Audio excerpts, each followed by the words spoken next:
what's the average person's life like in the northeastern states? And I know this is a hyper generalized question, but that's exactly what I'm going for.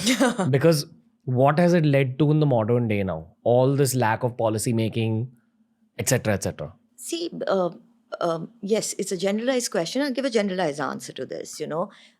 Like you said, you met somebody on the flight and they said, oh, we feel ignored, we feel isolated. I'll give you a personal example. When I went there, it was like, oh, you'll never understand us. You can't study us. You can't be representative of, our history or our anthropology.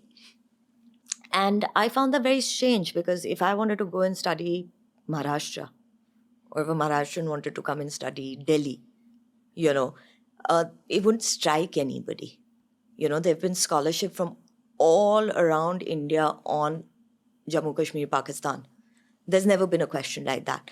But there is this tendency to isolate yourself also, and that comes from this, these policies of exclusion and isolation.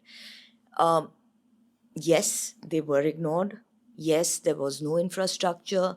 That's one of the reasons, as you would appreciate, there's so many people who come from there, young kids who study in Bangalore, who study in Bombay, who study in Delhi. Why should they need to come here?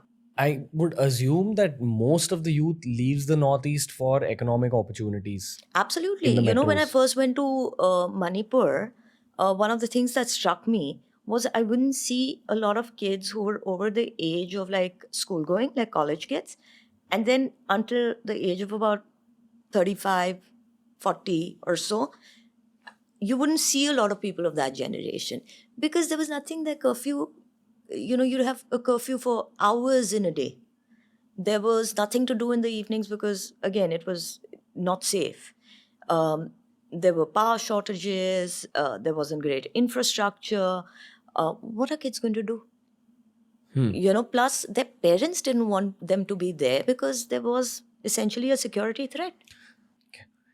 The way I understand this whole youth migration thing is, if a city or a town has enough career opportunities, people stay back. And I see that a lot in Chandigarh. It used to be a place where people used to move out from. Yeah. But corporates have come up, startups have come up. You see the same in Goa as well. You see the same in Kerala. Yeah. My actual question is that happening in the Northeast? Like, are big companies, MNCs, even thinking of setting up offices in Tripura, Guwahati? What's the ground reality? Yeah, of course. Now, like we discussed earlier, as insurgencies come down, industry is coming in.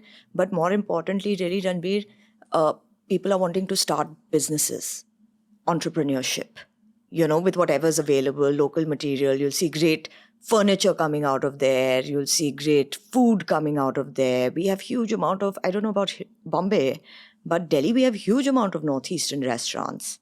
So people are not just setting up, we have branches of restaurants that were there and now they're coming to Delhi, As in, they're taking the local culture and figuring how to turn that into businesses. Absolutely. And that can only happen really if where you've started it from is successful enough, wherein you want to branch it out. Gotcha. The less alienation happens and more money locally you make, and less people have to get out of their states. If you enjoyed this clip from the Ranveer Show, we've uploaded a ton of other clips related to a ton of other topics. So explore the channel because there's something for everyone.